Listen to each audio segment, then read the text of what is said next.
Ela, gente, vamos mudar de assunto, falar sobre o sofrimento, né, dos povos indígenas aqui no Maranhão, porque o governo do Maranhão ainda não encaminhou o pedido ao Ministério da Justiça para que sejam intensificadas a segurança e também as investigações sobre os crimes registrados na terra indígena Araribóia, onde um servidor da FUNASA foi assassinado a tiros. Até agora, ninguém foi preso e a Polícia Federal investiga o caso. A Polícia Civil fez buscas no município de Arame para identificar os assassinos do servidor da Fundação Nacional de Saúde. A Polícia Federal também confirmou a abertura de inquérito. O assassinato de Raimundo Ribeiro provocou reações do governador Carlos Brandão e da ministra dos Povos Originários, Sônia Guajajara. Conversando sobre quais medidas a gente pode tomar de forma imediata para apurar e exigir investigação rápida para que a gente possa acabar de vez, né, com tanta insegurança e violência dentro dos territórios indígenas. Que a gente determinou imediatamente que o secretário de Segurança deslocasse uma equipe para a aldeia para que a gente pudesse apurar isso. E, naturalmente, nós vamos fazer essa parceria com o Ministério da Justiça através da Polícia Federal. Raimundo Ribeiro, de 57 anos, atuava como motorista da CESAI, a Secretaria Especial de Saúde Indígena, há pelo menos 30 anos. Ele retornava para a aldeia Abraão, na terra Araribóia, com 2 pacientes que estavam em tratamento médico na cidade. As sobreviventes contaram que 2 homens em uma moto fizeram os disparos. 7 tiros atingiram o servidor público federal. Há pouco mais de 2 semanas, entramos na zona vermelha, a de maior tensão na terra Araribóia. Ouvimos relatos de medo e denúncias de omissão da polícia nas investigações dos crimes. Esse cacique conta o que ouviu quando procurou a delegacia de Arame para investigar uma tentativa de assassinato. Ele me falou que os índios amarrassem esse cidadão, esse indivíduo lá na aldeia deles, trouxesse até uma delegacia. E aquilo me trouxe um pouco constrangido, porque a gente amarrar um cidadão e trazendo tipo animal, acho que não pegava bem para nós como os indígenas, que já são bem vistos, né? Caciques guajajaras denunciam a ação de grupos armados que estão cercando as aldeias, atirando para intimidar e espalhar o medo. E que a impunidade estimula a violência na terra Araribóia. Que não desejo mal para ninguém, que acontece que nós vinha passando nesse sofrimento de assassinato, que estão ainda indo para a aldeia, dando tiroteio. Nós não conhecemos quem é esses marginal que estão continuando a fazer essas ameaças dos meus parentes. Meus parentes assim, porque nós todos somos indígenas. Eu não quero mais que aconteça isso. É por isso que você é muito bom essa vinda de vocês. Eu tenho que agradecer a Deus e segundo a vocês que vieram a contribuir com a gente. Para este defensor de direitos humanos é preciso rever a política de segurança pública no entorno das aldeias indígenas do Maranhão. O modelo de policiamento em áreas onde existem unidades de conservação e terras indígenas tem que ser diferente das outras cidades.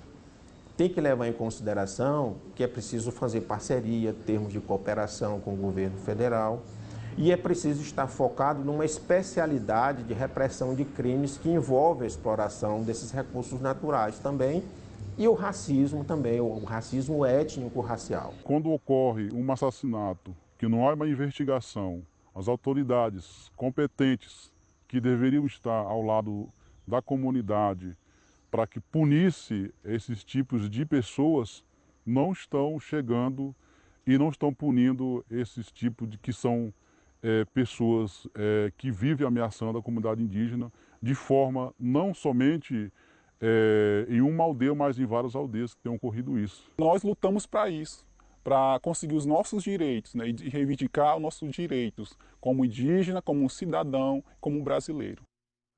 Esses conflitos de terras no interior do estado são realidades que têm tirado a paz e até a vida nas comunidades, principalmente dos povos indígenas.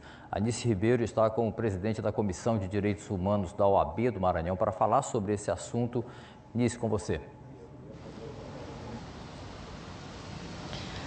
Oi, Cabalau. Entre os anos de 2009 e 2022, foram 42 assassinatos de indígenas registrados, né, pelo Conselho Missionário Indigenista. Isso coloca o Maranhão num cenário muito crítico, né, porque esse ano, o ano mal começou e já tem 3 outras mortes, né, registradas também, colocando aí o Estado nesse cenário que é um dos que mais registra conflitos agrários, né, aqui no estado do no Brasil. A gente vai conversar agora sobre esse assunto com o Eric Moraes, que é presidente da Comissão de Direitos Humanos da OAB. Eric, bom dia, seja bem-vindo aqui ao Bom Dia Mirante. Vamos começar primeiro falando que elementos colocam o Estado, né, nesse cenário de tantas mortes registradas de indígenas e de povos originários.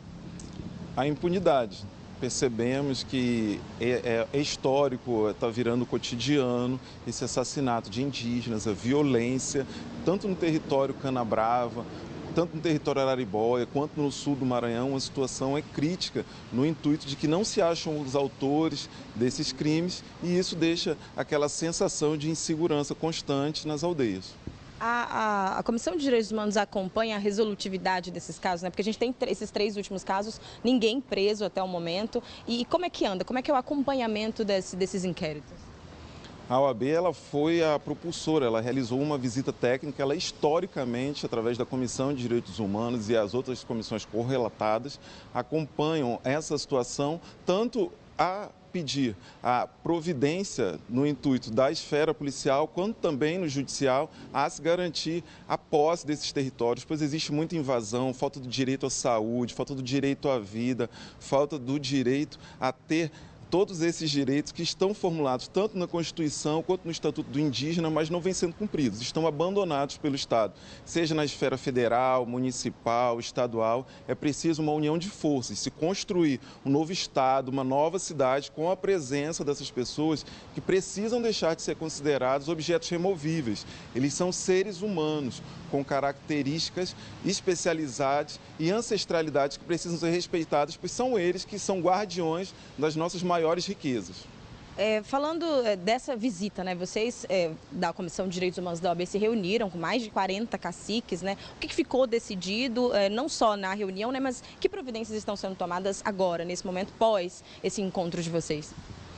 Imediatamente é um pedido dos indígenas, uma audiência pública com todas as instituições competentes, seja o FUNAI, Ministério da Saúde, Ministério da Mulher e, num segundo momento, a OAB, desde que retornou dessa visita técnica, ela imediatamente acionou todas as polícias, ou seja, Polícia Militar, no sentido de fazer a repressão, Polícia Federal, Polícia Rodoviária Federal, a própria Polícia Civil, todas essas 4 forças estão envolvidas em dar uma solução a esses problemas que afligem a população do local e, principalmente, a gente garantir a posse. Existe muita invasão nesses territórios, tanto de bebidas alcoólicas, fazendas, poceiros, grileiros, madeireiros, agronegócio, e é preciso também garantir. Os indígenas estão precisando de trator de esteira, de pá carregadeira, de máquinas, da máquina Caterpillar, para que possam ter agricultura familiar, garantir a sua subsistência. É necessário que a gente se importe com esses direitos. Existe uma união, né, um alinhamento dos órgãos responsáveis no sentido de defender os povos originários e de desenvolver essas políticas públicas, ou isso ainda é um problema muito grave? E qual seria a consequência, né, da falta de alinhamento desses órgãos? Nessa visita técnica, nesse diagnóstico, nesse relatório que a gente vai apresentar, é nítido o total abandono, principalmente nesses últimos 4 anos, das forças do Estado. Ou seja, você frequenta uma aldeia e você vai ver uma escola sem ventilador, sem teto, sem ar-condicionado, sem a mínima estrutura para que uma criança indígena possa assistir a uma aula. Você vai em um posto médico indígena, não tem nada, só tem um motorista que vai encaminhar ele para um hospital na cidade e lá falta médico, falta medicamentos. O direito à vida, ele é completamente ameaçado. Nós temos, como você falou nessa visita técnica, diversos caciques clandestinos dentro do próprio território brasileiro. Isso é muito grave, porque se eles aparecerem, eles vão ser assassinados e é necessário e urgente a medida extrema de forças federais chegando nesses territórios indígenas maranhenses para, nesse primeiro momento, garantir o direito à vida. Nesse momento, essas forças federais, elas estão em direção a essas comunidades? Vocês têm acompanhado isso? Ontem os Guajajaras entraram em contato, avisaram que a Polícia Federal já está no território. A gente tem também informações que a Polícia Civil aumentou seu efetivo, junto com a Polícia Militar. A gente espera que a Polícia Rodoviária Federal faça o mesmo. Inicie o pedido principal dos indígenas. Esse território está todo sensível, gente. É preciso entender que eles não têm muros, grades, portaria igual nós vivemos. Então, todas as MAs e as rodovias que cortam esses territórios, é necessária a implementação urgente de monitoramento eletrônico para que se saiba quem são essas motos, esses carros que invadem esses territórios e cometem esses crimes. Tá certo, então, Érico, eu agradeço, viu, pelas suas informações.